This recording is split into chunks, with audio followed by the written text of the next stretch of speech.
voy a suscribir este compromiso públicamente. Estoy empeñando ahí mi palabra. Soy consciente que represento al fujimorismo y como tal tengo que reconocer y también pedir perdón a la población por estos errores y comprometerme a que nunca más estos errores ni delitos se van a volver a cometer. Los dos candidatos que pasaron a segunda vuelta han adoptado estrategias de campaña bastante similares para captar al electorado que no votó por ellos el pasado 10 de abril. Si Ollanta Humala se comprometió públicamente a no hacer varias de las cosas que su plan de gobierno dice que va a hacer, Keiko Fujimori no solo juró por Dios que no va a indultar a su padre, sino que también llegó a pedir perdón por los delitos del gobierno fujimorista.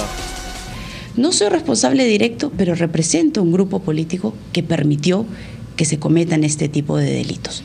Por lo tanto, mi compromiso para con el pueblo peruano es que este tipo de errores, excesos y delitos no se vuelvan a cometer.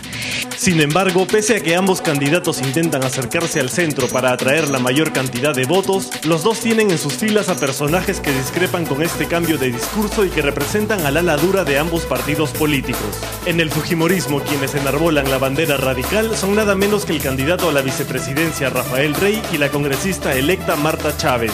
El tema de derechos humanos, por ejemplo, es un tema, yo decía, hoy día tendría que ir Keiko a hacer una romería al ojo que llora, acompañada de usted, por ejemplo. ¿Por qué? Pues no, yo no iría jamás, porque a un sitio donde se juntan víctimas con victimarios, yo no iría. Y es más, si yo tuviera un pariente ahí, sacaría el nombre de mi pariente. Es una afrenta.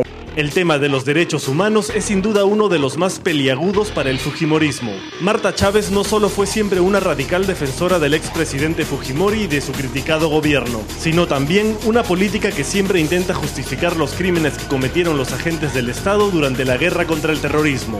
Entiendo que en una guerra como la que libró el terrorismo contra el país, han habido excesos. Yo no conozco guerra alguna en la que no haya estos excesos ni estas enfermedades, y sobre todo que lamentablemente afectan a quienes no comenzaron la guerra, que son los agentes del Estado que van a defendernos. No obstante, como parte de su nueva estrategia de campaña, Keiko Fujimori también pidió perdón por los crímenes de Barrios Altos y La Cantuta, delitos de lesa humanidad por los que su padre purga una condena de 25 años de cárcel. Esos son delitos que cometieron miembros de las Fuerzas Armadas. Creo que el gobierno de Alberto Fujimori debió ser más celero y debió castigarse inmediatamente. Y por esas razones, sí, también pido las disculpas. Sin embargo, la congresista electa sigue afirmando, a pesar de la sentencia que establece lo contrario, que las víctimas de La Cantuta eran senderistas. Según Marta Chávez, quienes deben pedir perdón son los familiares de las víctimas de ambas matanzas. Las familias también deben responder. Yo digo, yo como madre, a mí me dolería tanto que mi hijo cause el dolor o la muerte a alguien, que yo asumiría una responsabilidad. Yo como madre no estaría llorando por mi hija si mi hija hiciera daño a otros. Yo lo que haría como madre primero es tratar de evitar que mi hija, que el fruto de mis entrañas, cause daño a otros. Luego de estas declaraciones y de amenazar al juez que condenó a Fujimori con hacerlo pagar sus culpas, Fuerza 2011 desautorizó a Marta Chávez para opinar en nombre del partido. Pero no solo el fujimorismo desautorizó a uno de sus principales representantes. Pese a que el compromiso con el Perú que firmó Ollanta Humala asegura que respetará la libertad de expresión y de prensa, uno de los principales ideólogos del nacionalismo no piensa lo mismo. Verdaderamente que acá hay oligopolios, ¿no es cierto? Fíjate tú, los grupos empresariales que controlan importantísimos medios de producción. Entonces, ¿qué hacer frente a los oligopolios? No. ¿Hay que expropiar? No, eso es lo que tú dices. Hay que nacionalizarlos. No, eso es lo que tú dices, porque tienes temor. Lo único que hay que hacer es que informen y que no digan Ollanta es un cuco. Inmediatamente después de la segunda vuelta, Carlos Tapia perdió los papeles en este programa, mostrando su desdén por la libertad de expresión al negarse a responder cualquier pregunta referente al plan de gobierno de Humala.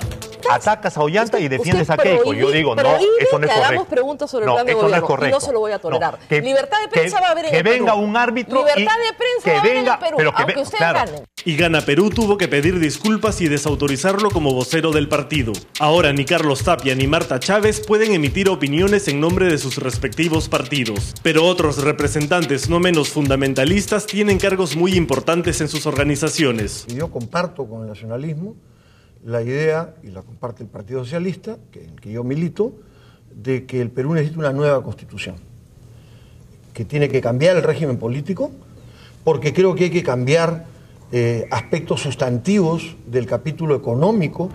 El congresista electo por Gana Perú, Javier Díaz-Canseco, ha militado en la izquierda peruana desde muy joven. Durante su larga carrera política ha sido elegido diputado, senador y congresista en reiteradas oportunidades. En los 90 fue un tenaz crítico del fujimontesinismo y el año pasado, luego de apoyar la candidatura municipal de Fuerza Social, se enlistó en las filas humalistas como candidato al Congreso. Cuando Ollanta Humala firmó el denominado compromiso con el Perú en un aparente intento por desmarcarse de su voluminoso plan de gobierno, Díaz-Canseco aseguró que él no le cambiaría ni una sola coma al pesado documento. ¿Qué queda? ¿Queda algo o Yo no queda nada? Yo creo que queda todo. Todo, o sea, no van a cambiar una coma. Yo creo que queda lo sustancial. Pero si Ollanta Humala tiene a Díaz-Canseco en el ala dura de su agrupación, Keiko Fujimori tiene a un exministro del actual gobierno, el fundador de Renovación Nacional, Rafael Rey. Como congresista en los años 90, Rey apoyó las medidas económicas del régimen fujimorista y siempre se mostró a favor de la controversial ley de amnistía que puso en libertad a violadores de derechos humanos como los integrantes del Grupo Colina. Durante el segundo gobierno aprista, Rey fue nombrado primero ministro de la Producción y en el 2009 ministro de Defensa. Desde ese cargo fue el responsable de la elaboración del polémico decreto legislativo 1097, que constituía una amnistía encubierta para violadores de derechos humanos. El único que aprobaba la elaboración de estos decretos y aprobaba finalmente qué es lo que iba y qué es lo que no iba era yo.